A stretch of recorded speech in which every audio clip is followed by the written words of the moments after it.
June 4, 1942, dawned with deceptive calm over the Pacific Ocean. But beneath that tranquil surface, two naval armadas were converging toward a collision that would reshape the entire Second World War. Vice Admiral Kiichi Nagomo stood on the bridge of the aircraft carrier Akagi, his weathered face reflecting the supreme confidence that permeated the entire Kido Butita. Japanese carrier strike force that had humiliated the United States Navy at Pearl Harbor just 6 months earlier. The same carriers that had launched the devastating surprise attack were now steaming toward Midway Atoll, a tiny speck of coral in the vast Pacific that Japan's naval leadership believed would become the bait for a trap that would annihilate what remained of America's carrier fleet. The Japanese plan, conceived by the brilliant Admiral Isoroku Yamamoto, appeared flawless on paper. Yamamoto, who had studied at Harvard University and served as a naval attaché in Washington, understood American industrial might better than most of his colleagues. He knew that Japan's only hope for victory lay in delivering a knockout blow so devastating that the United States would sue for peace rather than commit to a long, grinding war of attrition. Midway represented that opportunity, a remote American outpost whose capture would extend Japan's defensive perimeter and, more importantly, force the remnants of the American Pacific Fleet into a decisive battle they could not win. According to accounts from historians Samuel Eliot Morrison and Gordon Prange, whose exhaustive research into the battle has become the foundation for understanding this pivotal engagement, the Japanese high command believed they possessed overwhelming superiority in every category that mattered. Nagumo's carrier strike force included 4 fleet carriers Akagi, Kagasoryu, and Hiryu, veterans of Pearl Harbor and the rampage through the Dutch East Indies that had seen them sink the British capital ships Prince of Wales and Repulse. These floating fortresses carried over 250 aircraft operated by pilots whose skill and experience made them the finest naval aviators in the world. Supporting them was a massive surface fleet including battleships, cruisers, and destroyers, with Yamamoto himself following at a distance aboard the super battleship Yamato, the most powerful warship ever constructed. The Americans, by contrast, appeared to be in a desperate position. The Pacific Fleet had been crippled at Pearl Harbor, losing 8 battleships in a single morning of infamy. Of the carriers that survived because they were fortunately at sea during the attack, the USS Yorktown had been severely damaged at the Battle of the Coral Sea just weeks earlier. Intelligence estimates suggested the Americans could muster perhaps 2 carriers to oppose Japan's 4, and even then, they would be defending on their heels, reacting to Japanese initiatives rather than dictating the terms of battle. What the Japanese did not know, what they could not have imagined, was that American cryptanalysts had achieved one of the greatest intelligence breakthroughs in military history. Commander Joseph Rochefort and his team of codebreakers at Station YPO in Pearl Harbor had penetrated the Japanese Navy's operational code, JN-25, allowing them to read enemy communications with stunning clarity. The basement of the 14th Naval District Headquarters in Pearl Harbor held a secret that would determine the fate of nations. Though few people beyond its windowless walls understood its significance, Commander Joseph Rochefort, working in a dimly lit room filled with punch-card machines and linguists, hunched over encrypted messages, had accomplished what many thought impossible, breaking into the Japanese Navy's most secure communication system. Rochefort himself, dressed in his trademark smoking jacket and slippers, chain-smoked cigarettes while poring over intercepted radio traffic, searching for patterns that would reveal enemy intentions. By late May 1942, Rochefort's team had intercepted numerous references to a target designated AF in Japanese communications. The traffic volume and operational complexity suggested something massive was being planned, but identifying the target proved challenging. Rochefort believed AF referred to Midway, but he needed confirmation. In a stroke of brilliance, he arranged for Midway's garrison to send an uncoded message reporting that their freshwater distillation plant had broken down.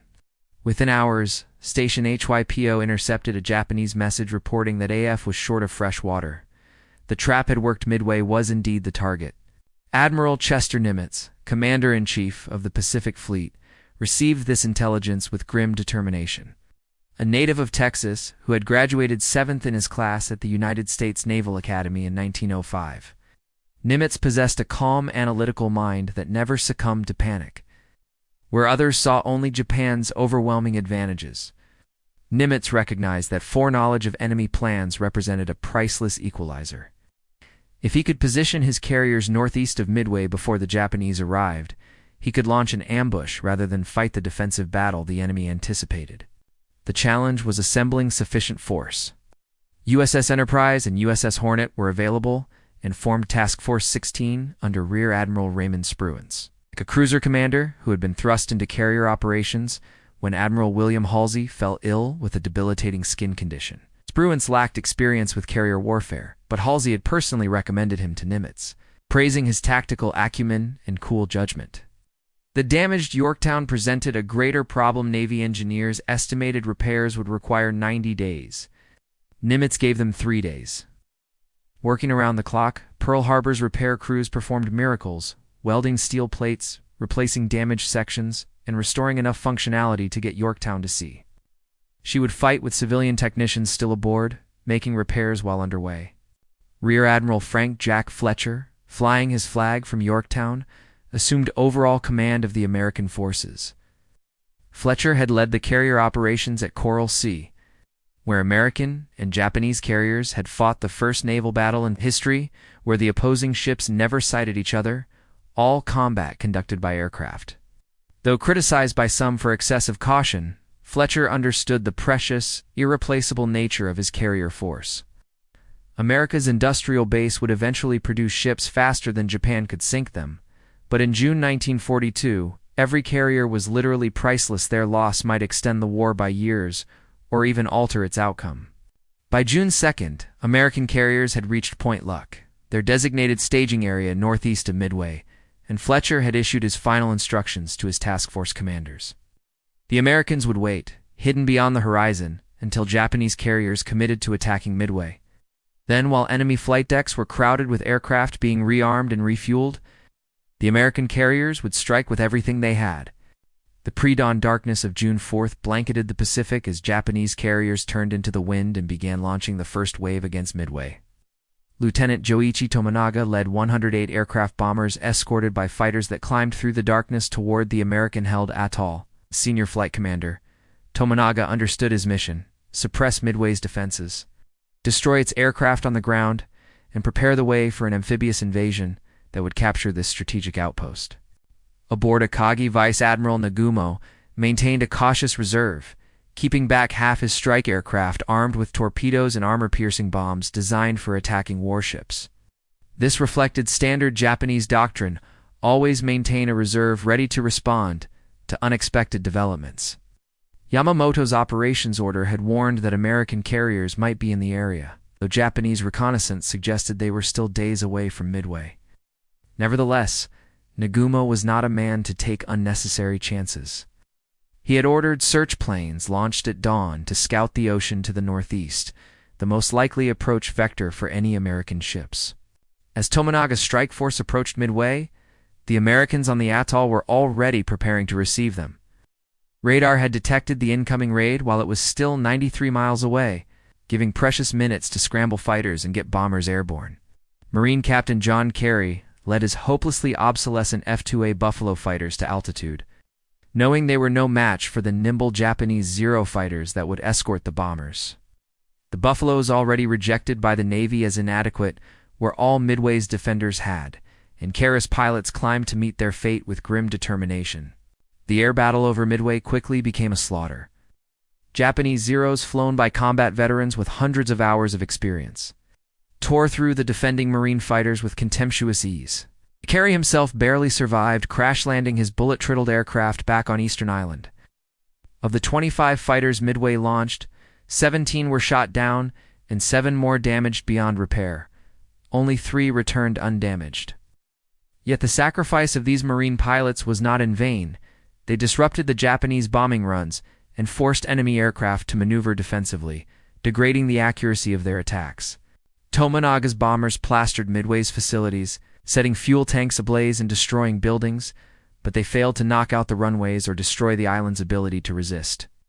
As he circled over the smoking atoll, Tominaga radioed back to Nagumo, a message that would set in motion the fatal chain of events. There is need for a second attack.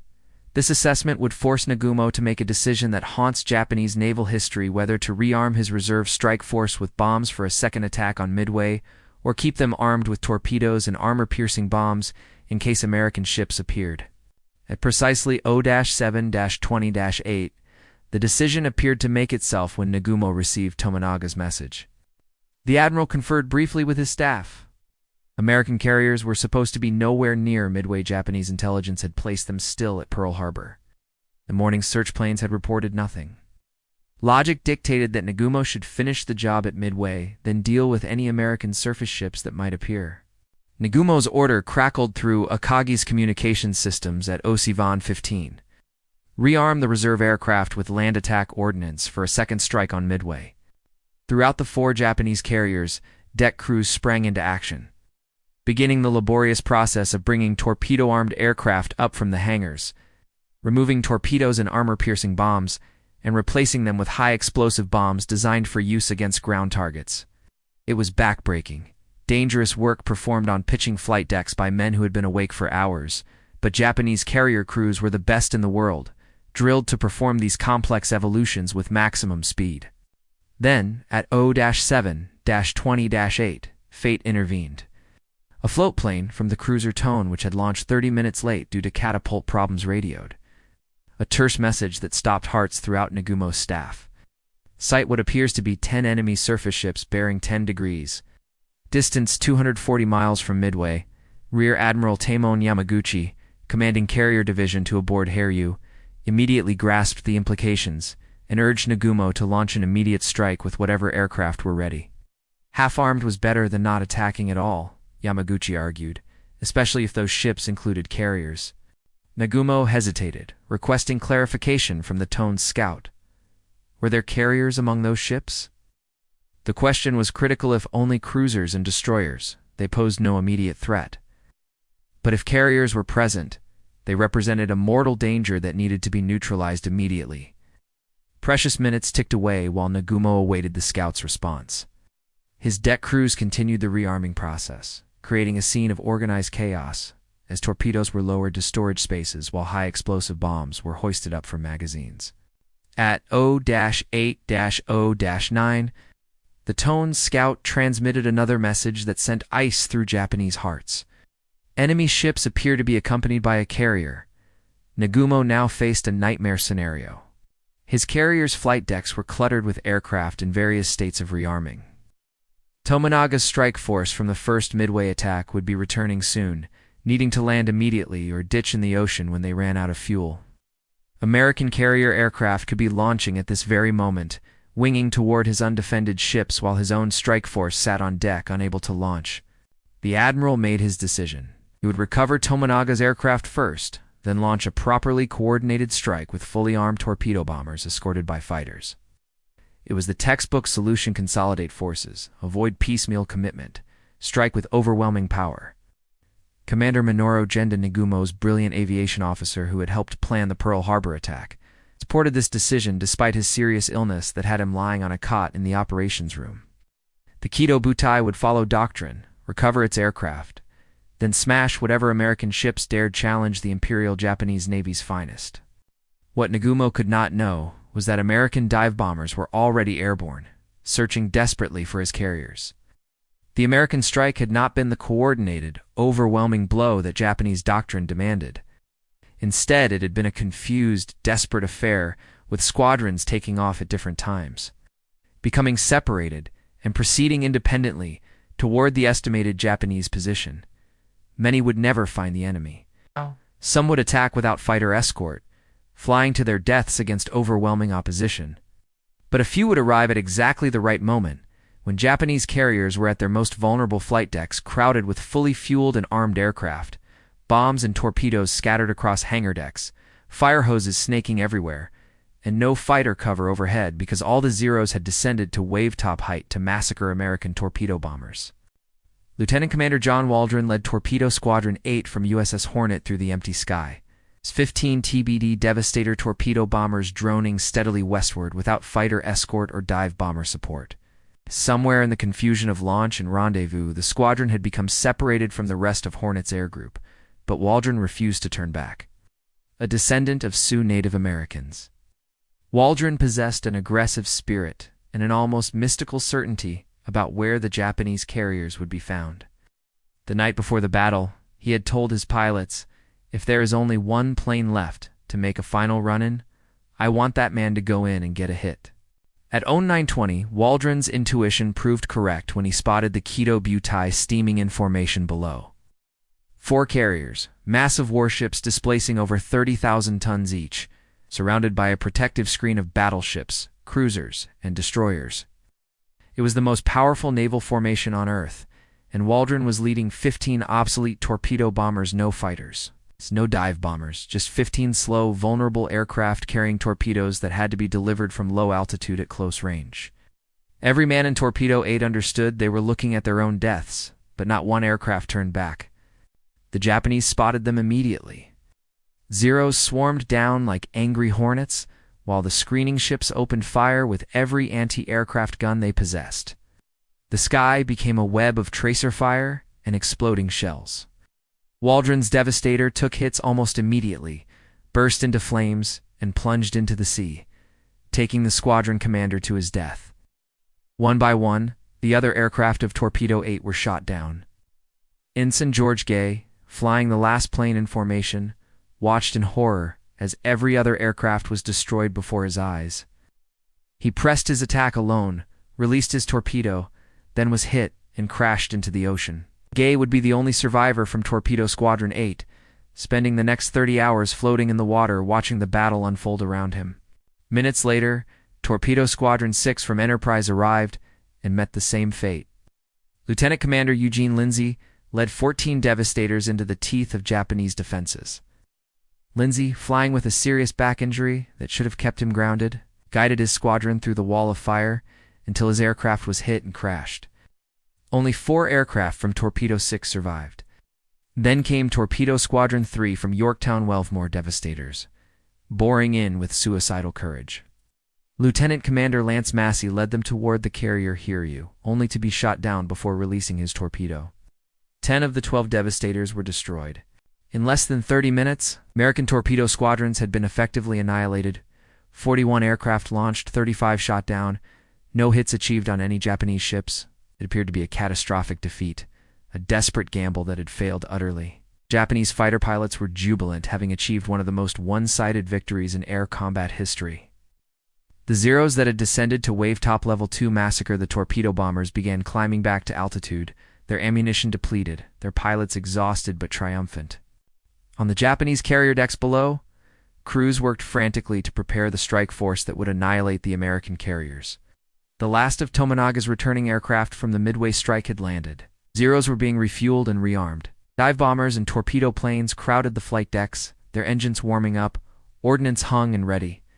In minutes, they would begin launching the counterstrike that would restore Japanese supremacy in the Pacific. Admiral Nagumo stood on Akagi's bridge, watching the organized chaos with satisfaction. The Americans had thrown their best punch and missed completely.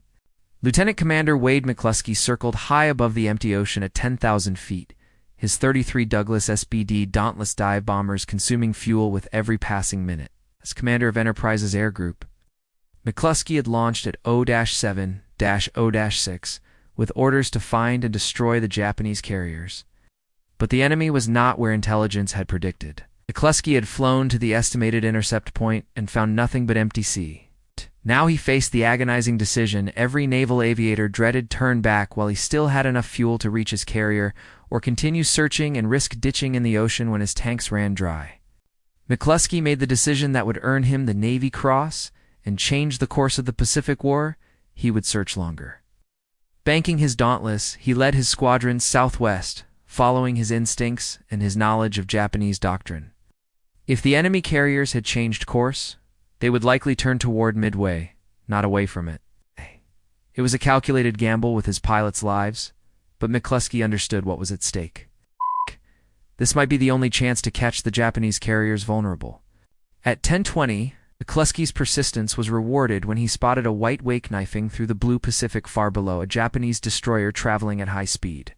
The ship was the Arashi, racing to rejoin the Kido Butai after having dropped depth charges on the American submarine Nautilus. McCluskey followed the destroyer's wake like a highway in the sky. and at 10:22 the clouds parted to reveal a sight that stopped his breath for aircraft carriers in a diamond formation, their flight decks crowded with aircraft, turning into the wind to begin launching operations. McCluskey immediately divided his force. Bombing Squadron 6 would attack the carrier on the left, later identified as Kaga. His own Scouting Squadron 6 would hit the carrier on the right, Akagi.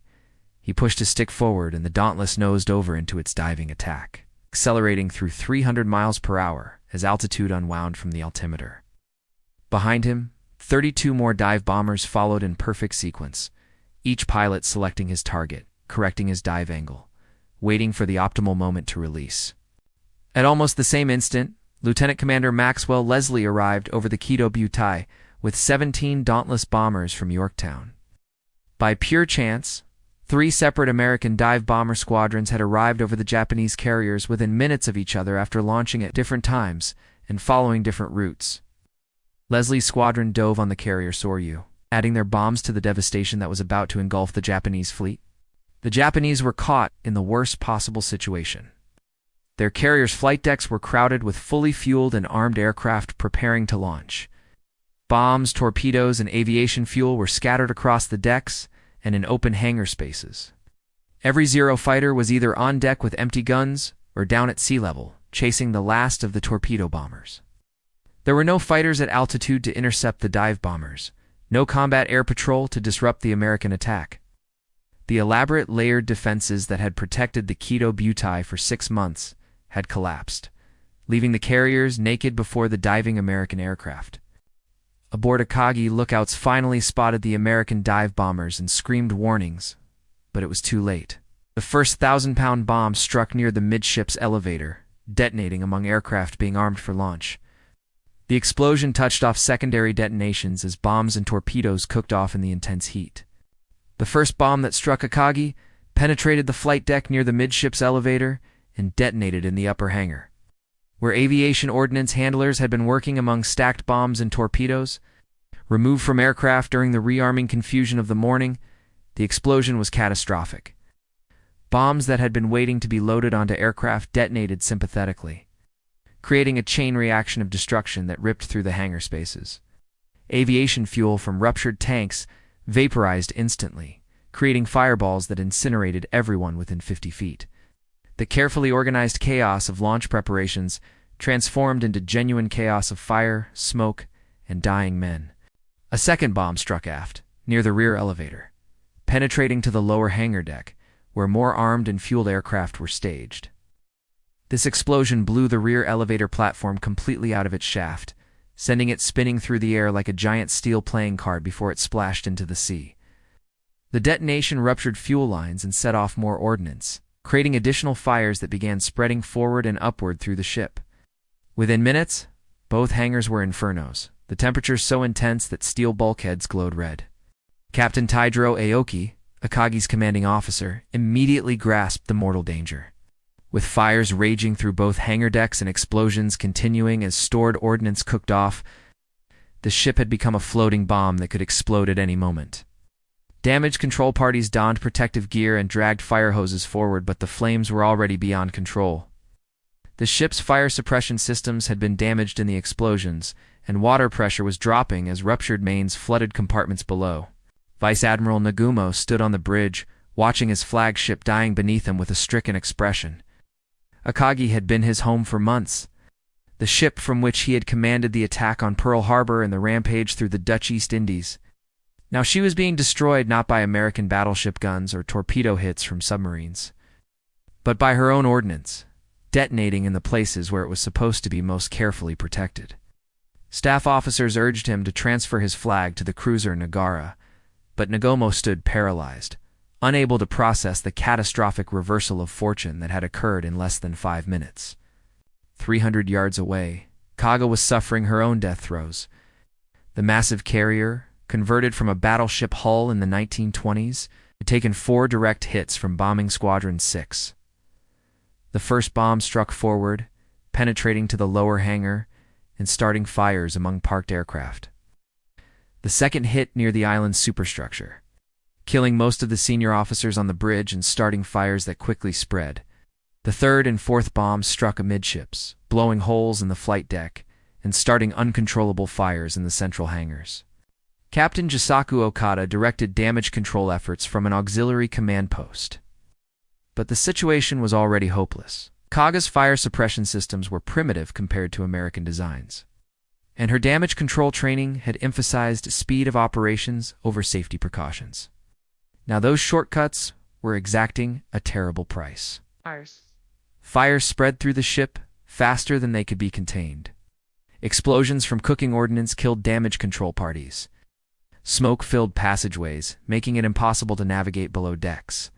Within 30 minutes of the first bomb hit, Captain Okada knew his ship was doomed. The carrier Soryu suffered perhaps the fastest death. Lieutenant Commander Maxwell Leslie's squadron from Yorktown hit her with 3 bombs in rapid succession, all striking within a 60-foot circle amidships. The concentrated damage overwhelmed Soryu's ability to cope. Fires erupted throughout the central portion of the ship. The forward elevator was jammed in the up position, making it impossible to bring up firefighting equipment from below. Captain Ryosaku Yanagimoto, a stern disciplinarian known for his Spartan lifestyle, tried desperately to save his ship, but the damage was too severe. When staff officers urged him to abandon Soryu and save himself, Yanagimoto refused, choosing to go down with his command in accordance with the Bushido Code that governed Japanese naval officers. In less than 5 minutes, 3 of the 4 Japanese carriers that had attacked Pearl Harbor were transformed from floating fortresses into burning hulks. While 3/4 of the Kido Butai burned, the carrier Hiryu remained untouched. Having separated from the main formation earlier that morning and thus escaped the American dive bomber attack that devastated her sister ships, Rear Admiral Taemon Yamaguchi, commanding the carrier division from Harry's flag bridge, immediately grasped that his ship represented Japan's last hope for salvaging victory from catastrophe.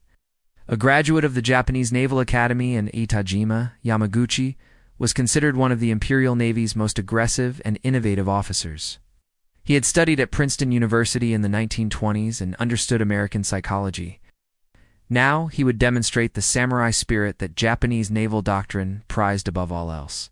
At 10:54, Yamaguchi ordered Hiryu to launch everything she had against the American carriers.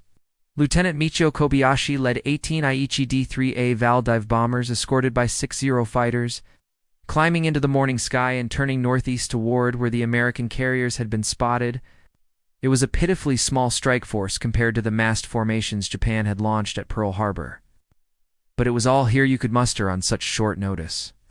Kobayashi's pilots were veterans, among the finest in the Imperial Navy, and they flew toward their targets with grim determination. Meanwhile, American carriers were dealing with their own problems.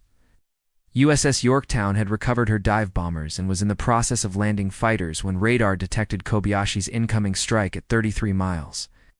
Captain Elliot Buckmaster immediately went to general quarters and launched every available fighter to intercept the Japanese aircraft. 12 Wildcat fighters climbed to altitude and vectored toward the contact. But the sophisticated radar-directed fighter control that would characterize later Pacific battles was still in its infancy.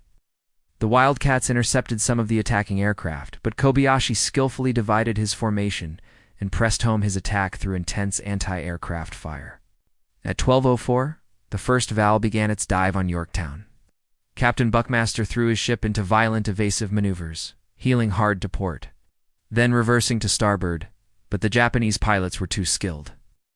The first bomb struck the flight deck near the island's superstructure, penetrating to the 4th deck before exploding. The detonation ruptured the uptakes from 3 boilers, causing them to lose pressure and forcing Yorktown to reduce speed.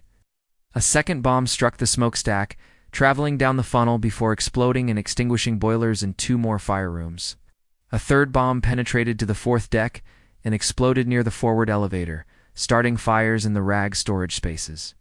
Within 6 minutes, 3 bomb hits had reduced Yorktown from a 25-knot carrier to a dead ship wallowing in the water. Damage control parties worked frantically to restore power and fight fires.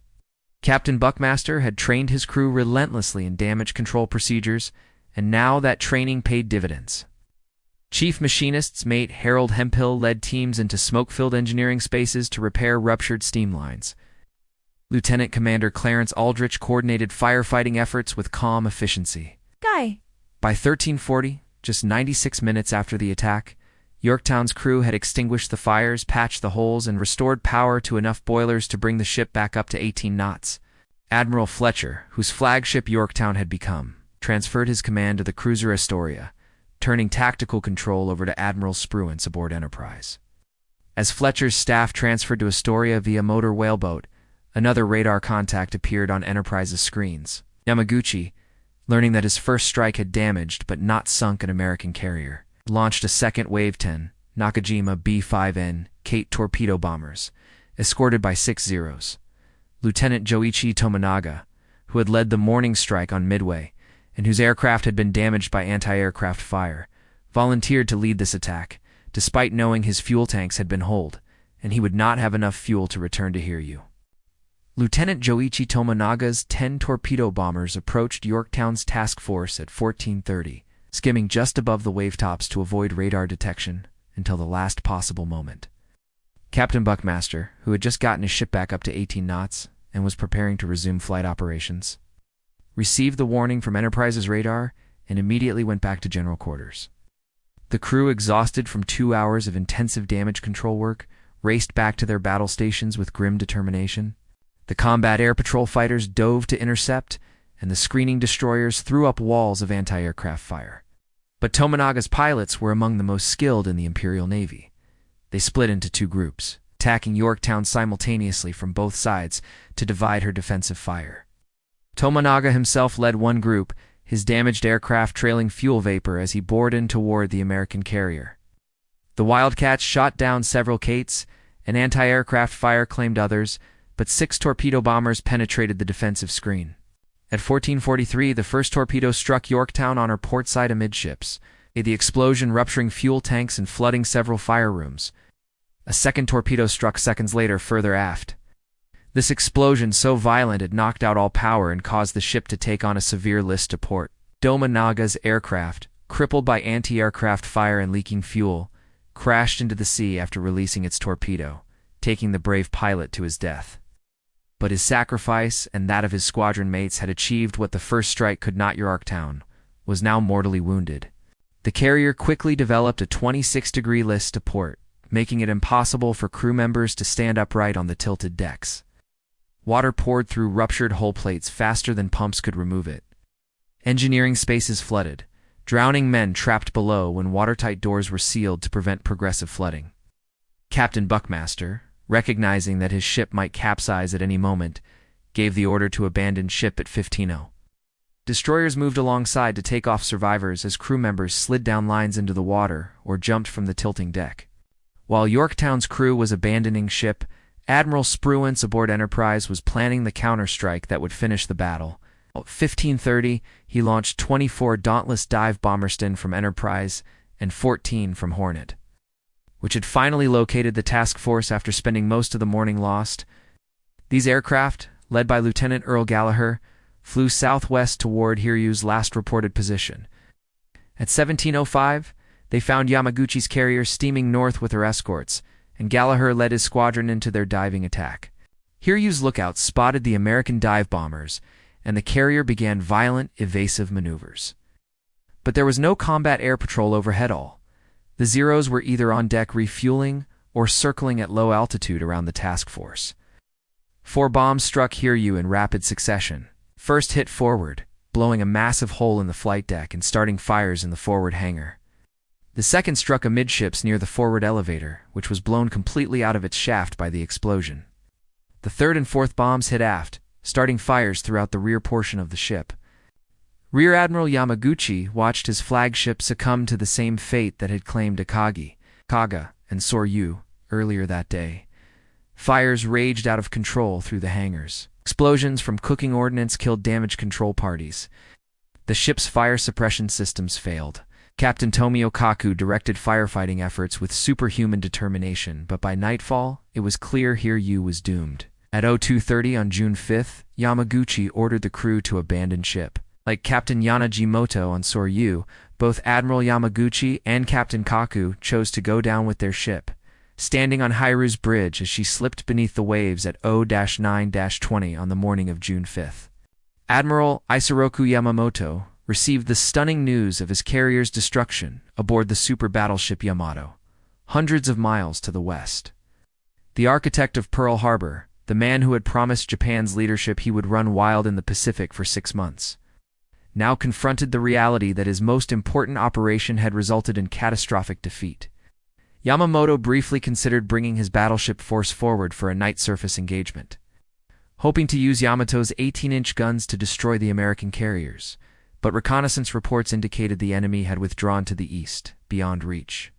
At 0-2-50-5 on June 5th, Yamamoto transmitted the order that acknowledged Japan's defeat. Cancelled the Midway operation.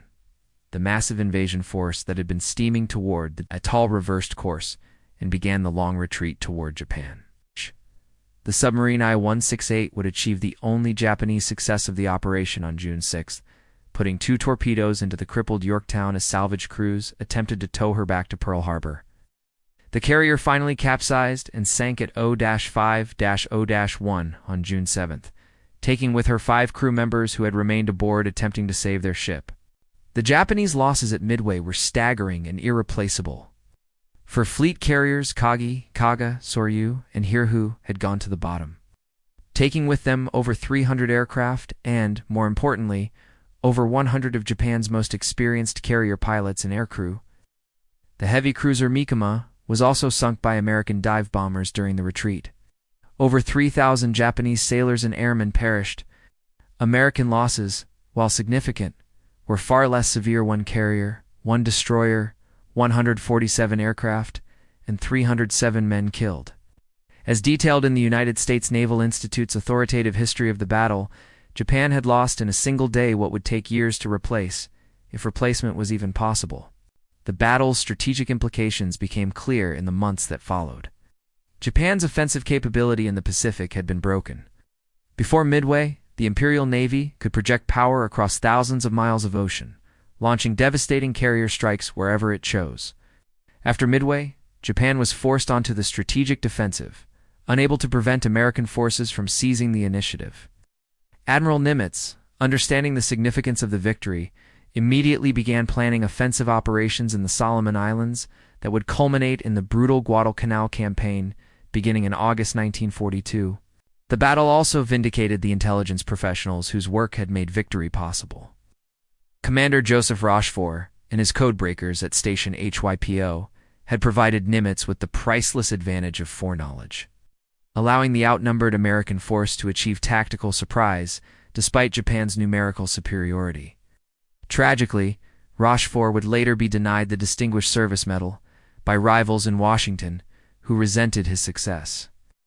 Though historians universally acknowledge his contribution was decisive, his accomplishment demonstrated that intelligence could be as important as ships and aircraft in modern warfare. For the pilots and aircrew who fought the battle, Midway represented both triumph and tragedy.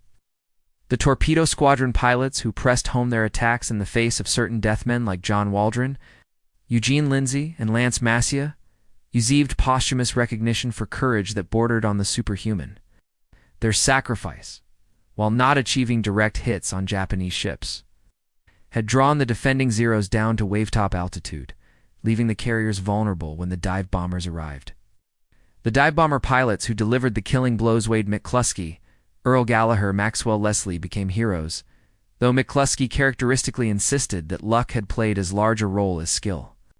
The Japanese losses could never be fully replaced. Japan's naval aviation training program, which had produced superbly skilled pilots through years of intensive instruction, could not be accelerated to replace the experienced aircrews lost at Midway. Admiral Yamamoto had gambled that a decisive victory would force America to negotiate a peace settlement, but the gamble had failed catastrophically. Japan would spend the next 3 years fighting an increasingly desperate defensive war against an enemy whose industrial capacity could produce ships, aircraft, and trained personnel faster than they could be destroyed. Admiral Nagumo, who had commanded the Kido Butai at Pearl Harbor and Midway, would continue to serve until July 1944, when he committed suicide during the American invasion of Saipan rather than face capture. The The psychological burden of Midway's defeat haunted him for the remainder of his life. Captain Mitsuo Fukita, who had led the air attack on Pearl Harbor and was aboard Akagi during the Battle of Midway, recovering from appendicitis, survived the battle and spent the rest of his life analyzing what had gone wrong, eventually converting to Christianity and becoming an evangelist. The Americans honored their fallen with appropriate solemnity. Yorktown's loss, though painful, was placed in proper perspective. The ship had traded her life for 4 Japanese carriers, an exchange ratio that was strategically decisive. The torpedo squadron pilots who had sacrificed themselves received posthumous recognition, with ships, naval air stations, and buildings named in their honor.